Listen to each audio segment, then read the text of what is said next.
देश के प्रधानमंत्री दिन में 2-2 बार आपको फ़ोन करते हैं, डायरेक्टली आपको कॉल करते हैं without any medium, without through a PA और अ पीएस, खुद आपको फ़ोन करते हैं। फ़ोन आया करता था। डायरेक्ट फ़ोन आया करता था, मतलब सुबह 8:30 बजे तो फिक्स होता था, रात में कभी 10, साढ़े 10, 11 बजे, और सीधा फ़ोन के दूसरी तरफ वही होते थे। मेरे हेयर स्टाइल को लेकर, मेरे पहनने ओढ़ने को लेकर, मैं जीन्स क्यों पहनता हूँ, इस पे सवाल उठाए गए थे। मैं मानता हूँ कि अगर आप नेचुरल सेल्फ में नहीं हैं, if you know being yourself, तो आप लोगों को कन्विंस नहीं कर पाते हैं। और ये मुझे लगता है कि राहुल जी के साथ इशू रहा है। बट लेकिन कुछ अच्छा लगता है उनमें आपको, कोई एक आध आई बात? Think he is a genuine person, मैं इतना मैं ज़रूर मानूंगा।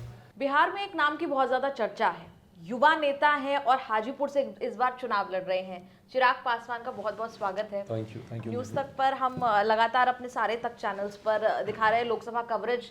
दिल्ली से आए हुए हैं, पहले उत्तर प्रदेश गए, अब पटना बिहार की तरफ आए हैं, तो आपसे बात ना करते तो नाइंसाफी होती। Thank you. सबसे पहले बताइए, सब बढ़िया चल रहा है, कैंपेन वगैरह सब कुछ? गोइंग वेरी वेल, बहुत अच्छा चल रहा है। और यकीनन मैं प्रत्याशी हाजीपुर लोकसभा से हूँ, बट गठबंधन की एक बड़ी जिम्मेदारी भी है।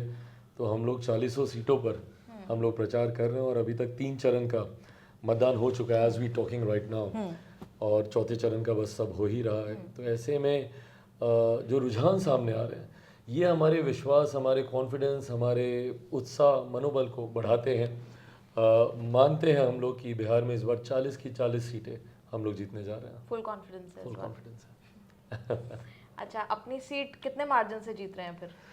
वेल, मार्जिन अंतोगत्वा जनता ही डिसाइड करती है। हाजीपुर मेरे लिए संसदीय क्षेत्र से ज़्यादा मेरा पारिवारिक रिश्ता रहा है।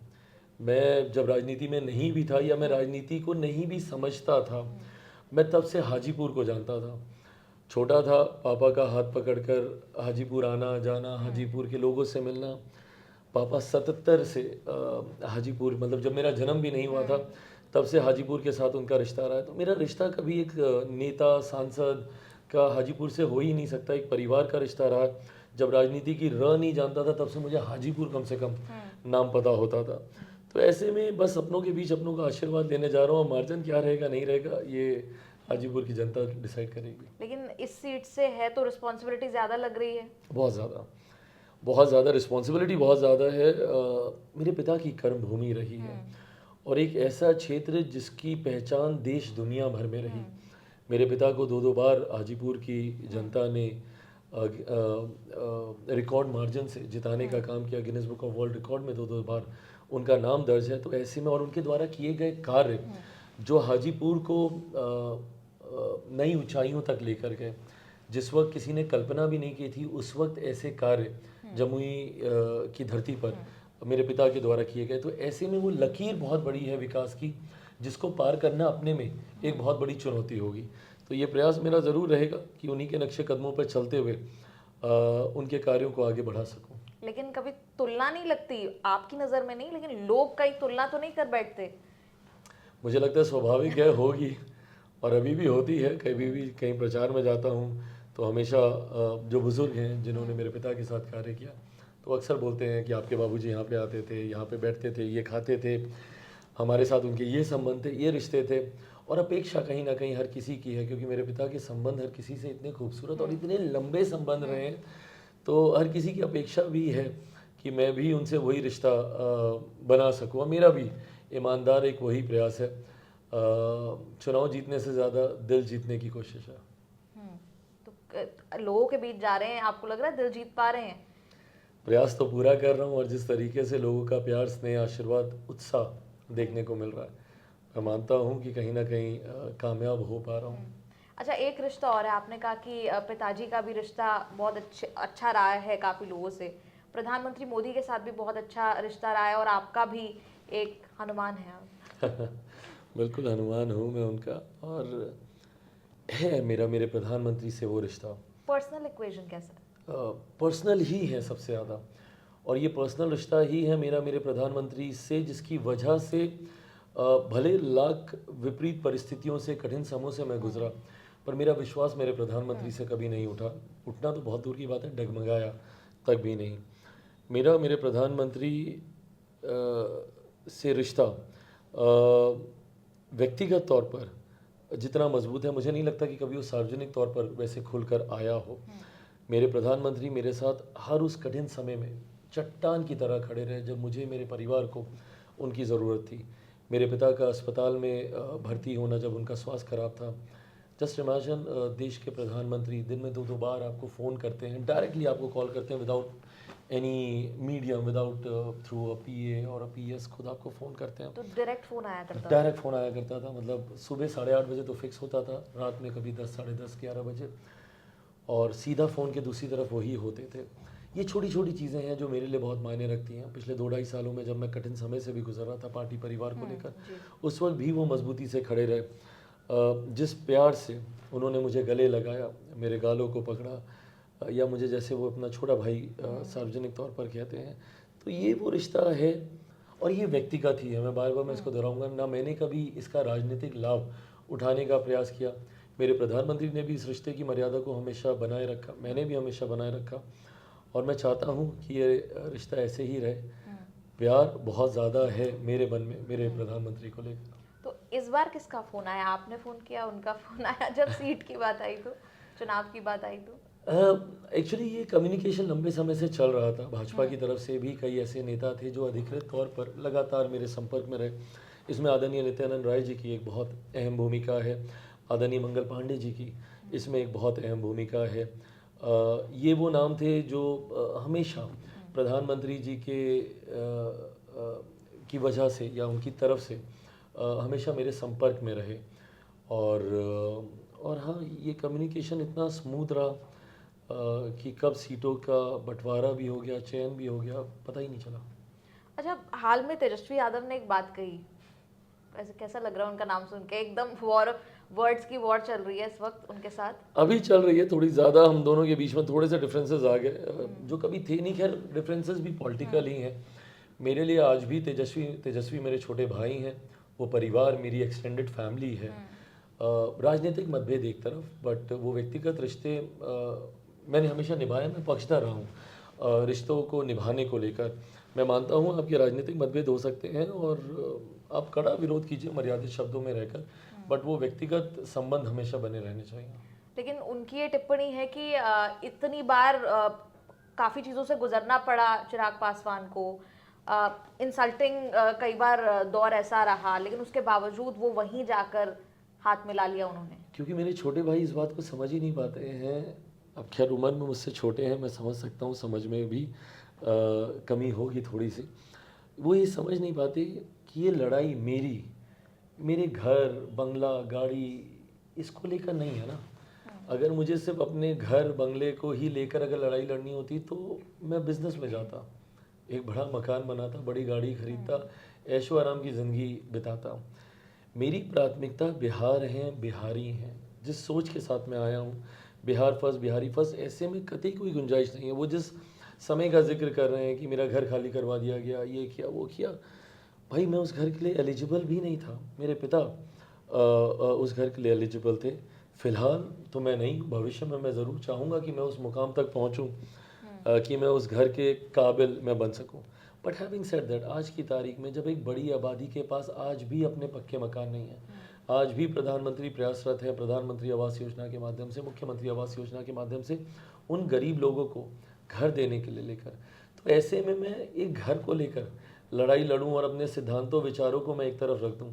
मैं सिद्धांतिक तौर पर मेरे प्रधानमंत्री जी से जुड़ा हुआ हूँ, मैं वैचारिक तौर पर मेरे प्रधानमंत्री जी से जुड़ा हुआ हूँ। बट ये बात वो लोग नहीं समझ पाएंगे जो नौकरी के बदले भी ज़मीन लिखवाने का काम करते हैं। उनकी अपनी व्यक्तिगत महत्वाकांक्षाएं इतनी हावी हैं कि वो कभी समझ ही नहीं पाएंगे कि जन सेवा के लिए अगर आपको अपना सर्वोच्च भी त्यागना पड़े तो उसके लिए भी आप तैयार हो जाते हैं। जो आपने रोजगार को लेकर आपने एक टिप्पणी की थी, तो उस पर वो कह रहे हैं कि चिराग क्या कभी मंत्री बने हैं क्या, उनको एक्सपीरियंस है क्या? आप यहाँ पर इमोशनल एकदम बात कर रहे हैं कि वो मेरे भाई जैसे हैं, उधर से तो ऐसी ही टिप्पणी आ रही है। कोई बात नहीं, छोटे हैं मुझसे उम्र में और छोटों की सारी बातें सर आँखों पर। बड़ों को कई बार छोटों की गालियाँ भी सुननी पड़ती हैं और वो मेरा छोटा भाई है, तो जो वो कहेंगे मेरी सर आँखों पर। हाँ, मैं नहीं बना और मुझे खुशी है इस बात की कि मेरे छोटे भाई उप मुख्यमंत्री बन गए। जब आपके छोटे आपसे आगे निकलते हैं आपको खुशी होती है व्यक्तिगत तौर पर। जहाँ तक रही बात मेरे पास शायद मंत्रालय का अनुभव नहीं होगा, बट हाँ, उम्र का तजुर्बा ज़रूर है मेरे पास। ये वो तजुर्बा है जो उनको उनको उम्र के साथ ही आएगा। ऐसे में ये अनुभव बहुत कुछ सिखाता है। और जिस मंत्रालयों का जिक्र कर रहे थे, उनको बस इतना याद रखना चाहिए कि जिन मंत्रालयों के माध्यम से नौकरी उन्होंने दी, उस वक्त मुख्यमंत्री मेरे प्रदेश के हमारे मुख्यमंत्री नीतीश कुमार जी ही थे। और अगर एक मुख्यमंत्री की सहमति नहीं हो, तो आप लाख विभाग का आप नियंत्रण करें, आप विभाग को आप चलाएं, पर उन कार्यों को आप धरातल पर नहीं उतार पाएंगे जब तक मुख्यमंत्री की सहमति नहीं हो। तो अकेले श्रेय लेना ये भी गलत है। मुख्यमंत्री जी की वजह से जो नौकरियां वो दे भी पाए, मुझे नहीं लगता कि अकेले इस होड़ में चले जाना कि इसका श्रेय सिर्फ और सिर्फ मुझे मिलना चाहिए। बट ये सारी वो बातें हैं जो उम्र के साथ ही आप सीखते हैं, तो अभी उनको थोड़ा और समय लगेगा। अच्छा, लेकिन पर्सनल इक्वेशन उनके साथ कैसा है आपका? अब आता है कोई फ़ोन, या चुनाव है तो कुछ भी नहीं? मतलब आगे पीछे ऐसा नहीं है कि हम लोग कोई रोज़ फ़ोन पे बात करने वालों में से हैं या व्हाट्सएप चैट करते रहते हो, बट गाहे बगाहे हम लोग की बातें होती रहती हैं। चुनाव के समय बिल्कुल नहीं हुई है। आपने नीतीश कुमार का भी नाम लिया। नीतीश कुमार और प्रधानमंत्री दोनों के बारे में बात करूंगी। पहले प्रधानमंत्री के बारे में आपने कहा बिहार फर्स्ट, बिहारी फर्स्ट की आपने बात की। बिहार के कॉन्टेक्स्ट में आपको क्या लगता है कि स्पेशल पैकेज की बात कह लीजिए, या फिर बिहार के लिए क्या खास काम किया गया है? बिहार के लिए कई कार्य हुए हैं, बट मैं मानता हूँ कि कई कार्य और हो सकते हैं और होने चाहिए। मैंने एक अपना विजन डॉक्यूमेंट मैंने तैयार किया है, Bihar first Bihari first, and that caters to the solution of every problem that my state faces. हर समस्या का समाधान बिहार फर्स्ट बिहारी फर्स्ट में है। मैं चाहता हूँ कि वो गवर्नमेंट एजेंडे का वो हिस्सा बने, ताकि हम लोग एक विकसित बिहार के निर्माण, जिसकी कल्पना हमारे पूर्वजों ने की थी, जिसका सपना दशकों से हम लोग देखते आए हैं, तो मैं चाहता हूँ कि उसको किया जा सके। और वो एक ऐसा विजन है जो बिहार में चौमुखी विकास की बात करता है। मैं नहीं मानता कि किसी एक कार्य को हम पकड़ेंगे और बिहार का विकास हो जाएगा, नहीं, मल्टी डायरेक्शनल अप्रोच होनी चाहिए। आज भी शिक्षा का अभाव है। मैं 21वीं सदी का पढ़ा लिखा युवा हूँ, मैं मानता हूँ शिक्षा एक महत्वपूर्ण योगदान देती है किसी भी क्षेत्र के विकास के लिए। हम लोग को एजुकेशनल हब बिहार के अलग अलग ज़िलों को बनाना होगा। क्यों मेरे बच्चे आज भी कोटा जाएं पढ़ाई करने के लिए? वो व्यवस्था पटना, हाजीपुर, भागलपुर, दरभंगा, इन जगहों पे होनी चाहिए। बिहार में राजस्व हम लोग को बढ़ाना होगा। कृषि प्रधान प्रदेश है, कृषि के माध्यम से हम लोग राजस्व बढ़ा सकते हैं। प्रोसेसिंग यूनिट्स यहाँ पर हम लोग लगा सकते हैं। फॉर एग्जांपल हाजीपुर का केला इतना फेमस है, वो डाउन साउथ जाता है, केले के चिप्स बन के उसके दाम बढ़ जाते हैं। अगर वही प्रोसेसिंग यूनिट अगर यहाँ पे लग जाए, तो वही केला यहीं से केले के चिप्स बने और उसको अगर हम लोग एक्सपोर्ट करें, या अपने देश में भी अगर हम लोग डाउन साउथ भेजें या जहाँ पे भी उसकी मांग है, तो किसानों को ज़्यादा दाम मिलेगा। ऐसे ही मखाना है, आज नेशनली इंटरनेशनली मखाने की डिमांड है, उसके पैकेजिंग प्रोसेसिंग यूनिट्स अगर लग जाएँ तो किसानों के हाथ में ज़्यादा पैसा आएगा। सिंचाई की समस्या है हमारे प्रदेश में। मैं भविष्य वक्ता नहीं हूँ निधि, पर मैं अभी भी कह सकता हूँ कि आज से 2 महीने के बाद मेरा आधा प्रदेश बाढ़ में डूबा होगा, आधा सुखाड़ में डूबा होगा। इंटरलिंकिंग ऑफ द रिवर्स इसका सोल्यूशन है। नदियों को जोड़ने की योजना, जो न सिर्फ बाढ़ सुखाड़ की समस्या का समाधान करेगी, बल्कि सिंचाई की भी समस्या का समाधान करेगी।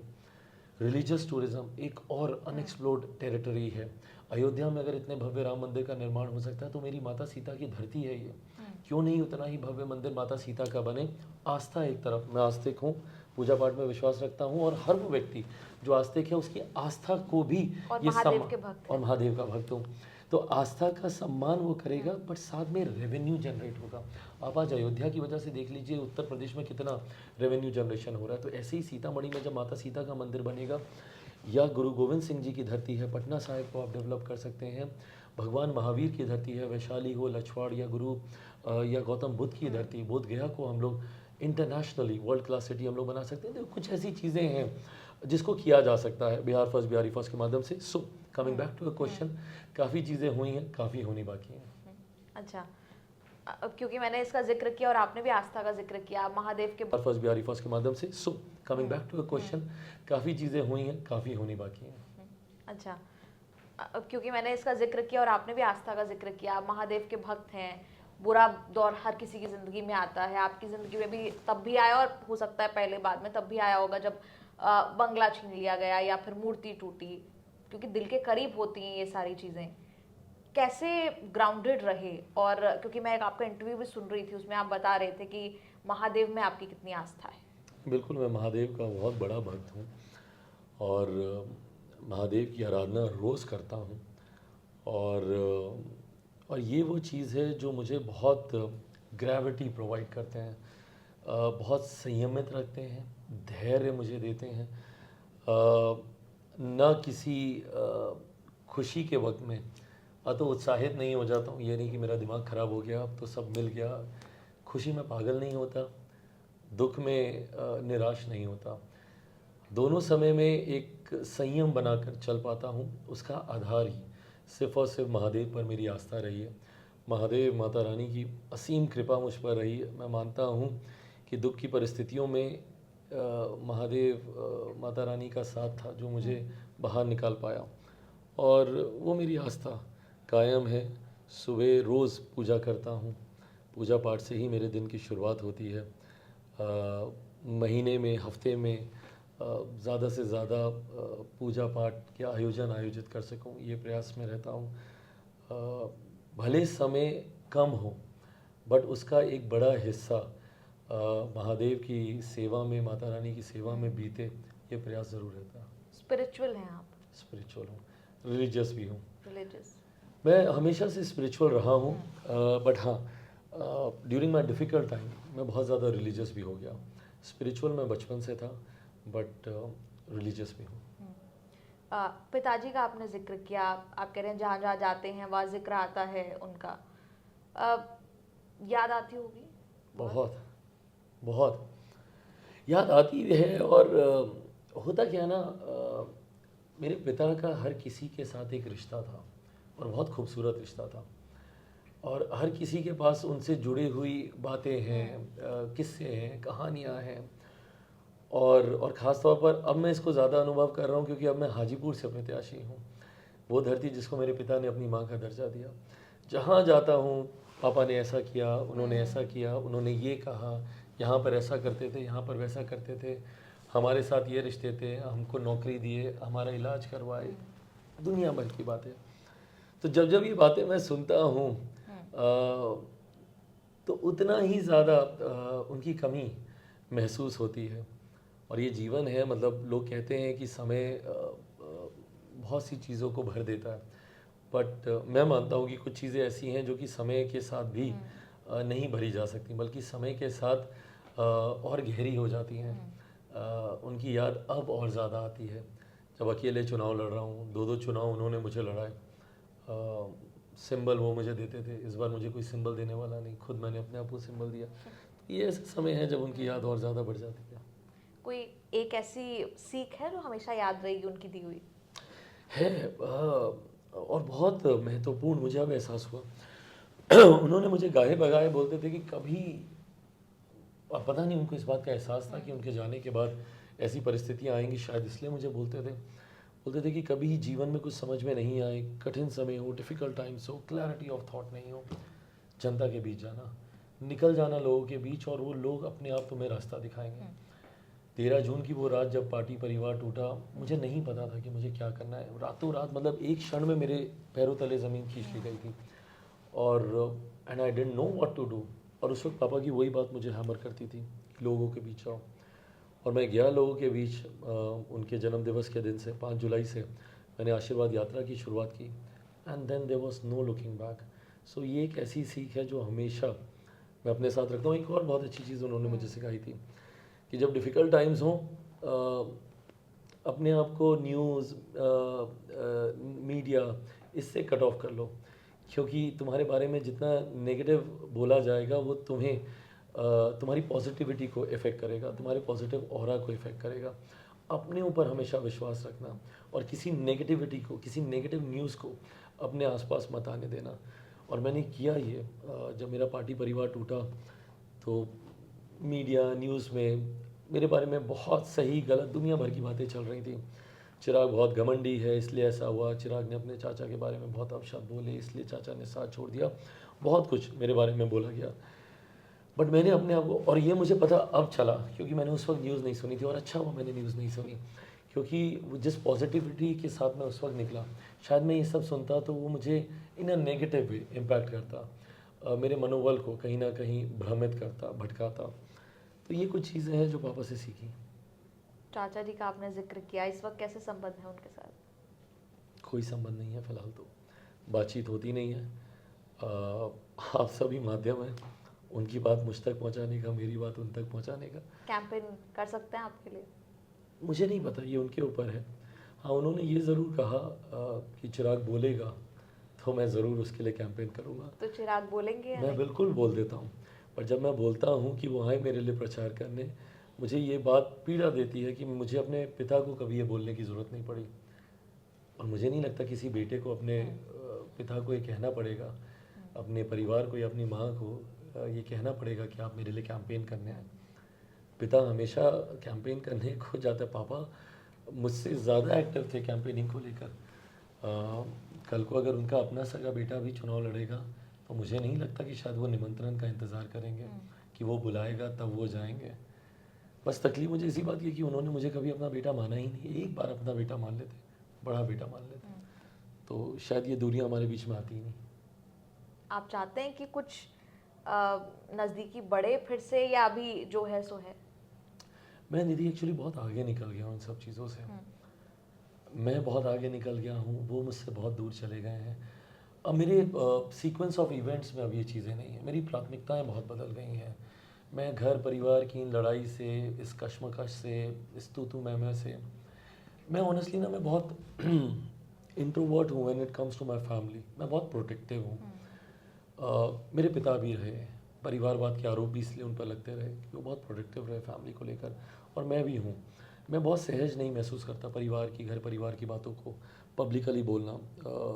बट कभी कभी अब क्योंकि राजनीति में है, आप सार्वजनिक जीवन में आपको चर्चा करनी पड़ती है।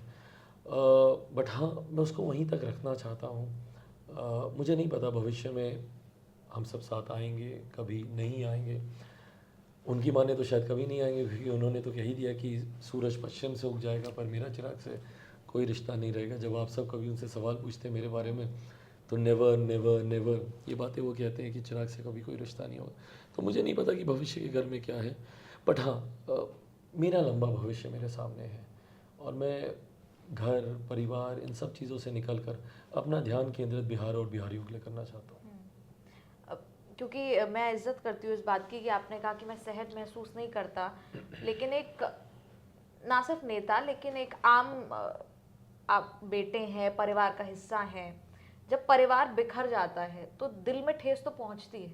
बहुत तकलीफ होती है।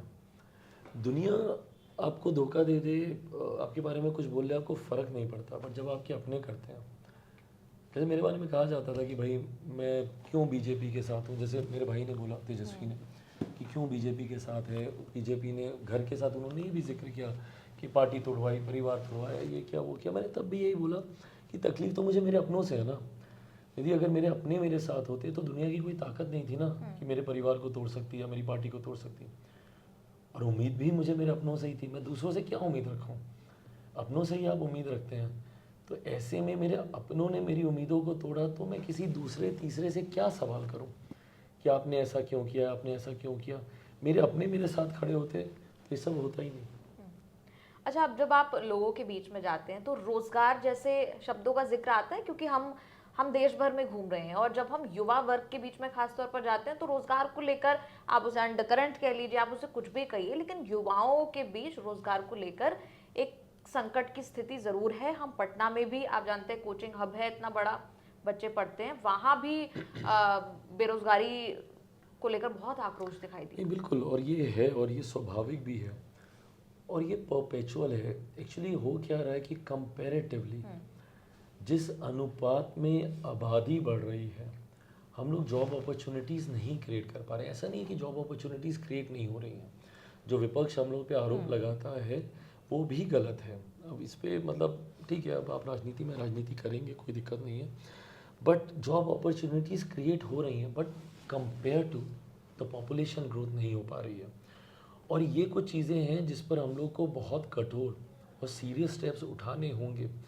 कंपेरेटिव हम लोग को स्टडी करनी होगी, क्योंकि पॉपुलेशन भी जिस हिसाब से, अब दिक्कत ये होती है कि जब आप पॉपुलेशन को लेकर आप चर्चा करते हैं तुरंत लोग उसमें धार्मिक कार्ड उठा देते हैं और दुनिया भर की बातें करने लगते हैं, जबकि this is something that's affecting everybody.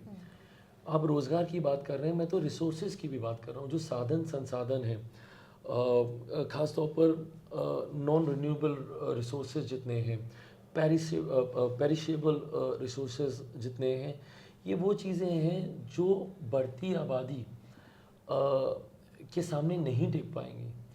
तो ऐसे में हम लोग को कंपैरेटिव स्टडी कर कर कठोर डिसीजन लेने होंगे। अब आज आप रोज़गार के अवसर आप क्रिएट कर रहे हैं। 2014 की अगर आप बात कर लीजिए, मेरे प्रधानमंत्री 125 करोड़ देशवासियों का जिक्र करते थे। 125 देशवासियों के आधार पर रोज़गार भी क्रिएट किए गए, बट आज की तारीख में 140 करोड़ से ज़्यादा हो गए हम लोग इन 10 सालों में।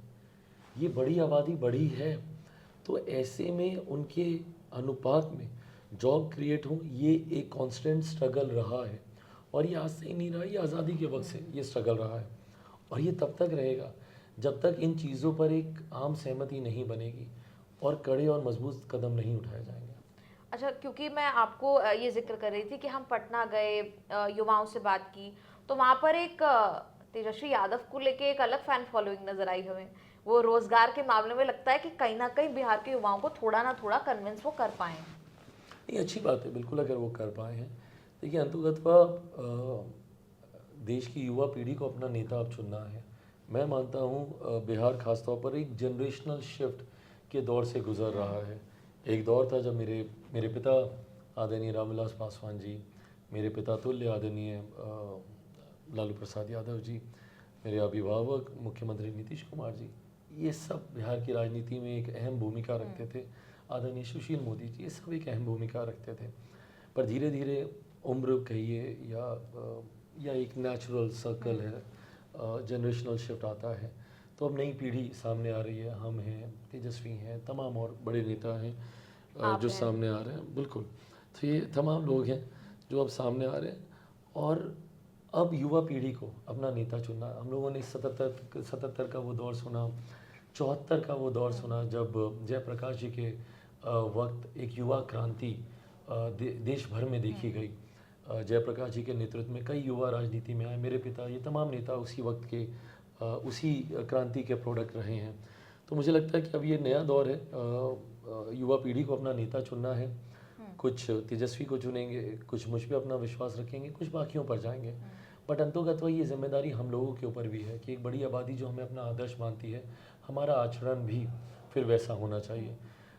भाषा की मर्यादा हम लोग को संयमित रखनी चाहिए।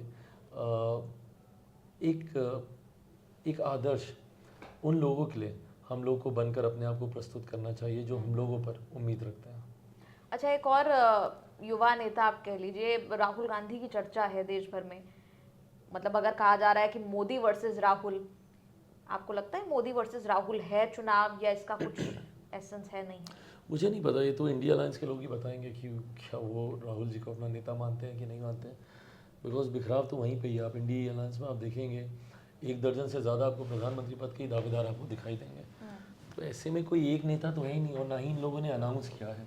सो I don't think it gonna be Rahul versus my prime minister. But अगर ऐसा है भी तो I think there is a clear edge towards my prime minister. पिछले वक्त में आपने देखा होगा कि भारत जोड़ो यात्रा या न्याय यात्रा, अलग अलग तरीकों से राहुल गांधी ने अपने पर काम करने की कोशिश की। आपको लगता है वो काम आ रहा है उनकी छवि बदलने में, और उन्हें एक प्रॉपर सीरियस पॉलिटिशियन की छवि उनको मिल पा रही है? So you know Nidhi, what happens जब आप परसेप्शन क्रिएट करने की सोच से आप काम करते हैं तो वो बैकफायर करता है। Just be your natural self. जैसे मैं हूँ, मतलब जब मैं शुरू में राजनीति में आया था, दुनिया भर के ताने मेरे हेयर स्टाइल को लेकर, मेरे पहनने ओढ़ने को लेकर, मैं जीन्स क्यों पहनता हूँ, इस पे सवाल उठाए गए थे। मैं मानता हूँ कि अगर आप नेचुरल सेल्फ में नहीं है, if you know being your self, तो आप लोगों को कन्विंस नहीं कर पाते हैं। और ये मुझे लगता है कि राहुल जी के साथ इशू रहा है, और इसलिए वो कंसिस्टेंट भी नहीं हो पाए।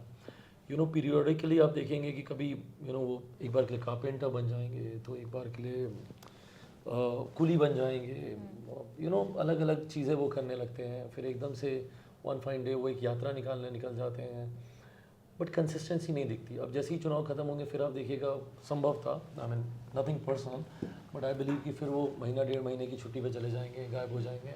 सो कंसिस्टेंसी नहीं है। तो इसीलिए मुझे नहीं लगता कि वो परसेप्शन उनको लेकर पॉजिटिव वे में क्रिएट हो पा रहा है।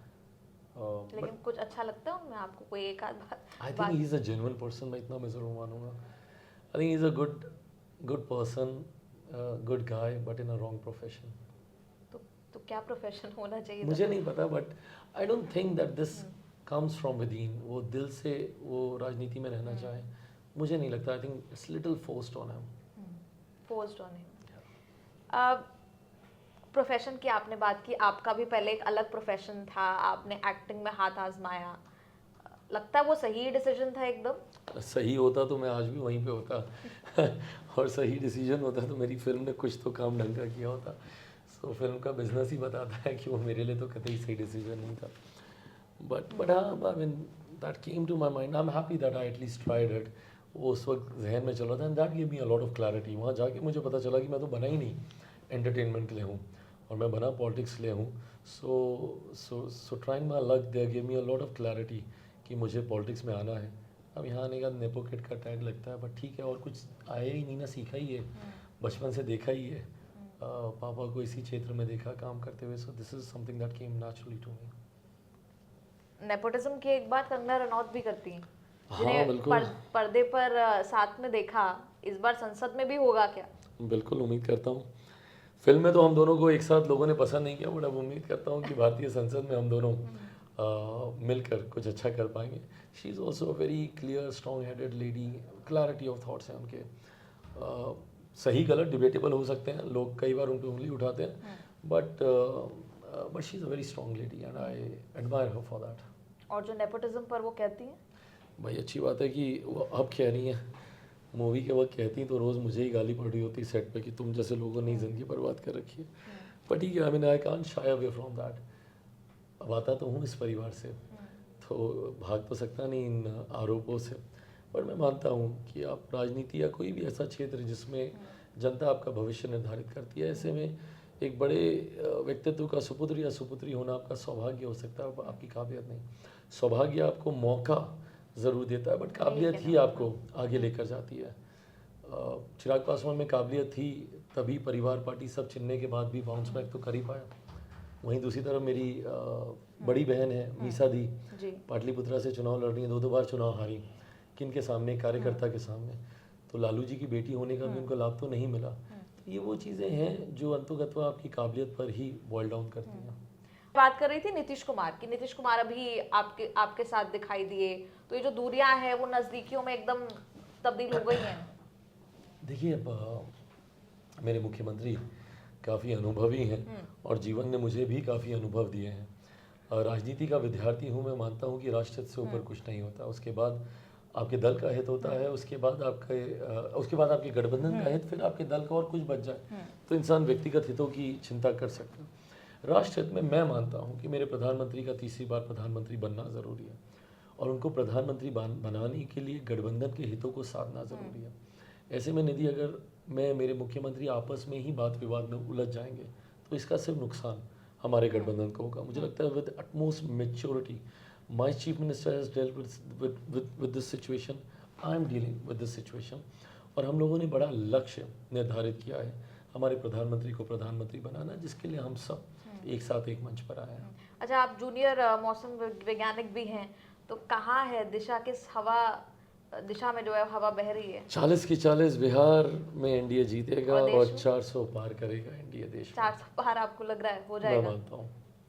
अच्छा, अंत में एक सवाल बहुत लोग पूछते हैं, इन नीली आंखों के पीछे लेंसेज लगाते हैं नहीं लगाते, ये चर्चा बहुत रहती है, कमेंट्स हम देखते हैं भर भर के यही चर्चा रहती है। I got this from my mother's side, मेरी माँ की तरफ से है ये।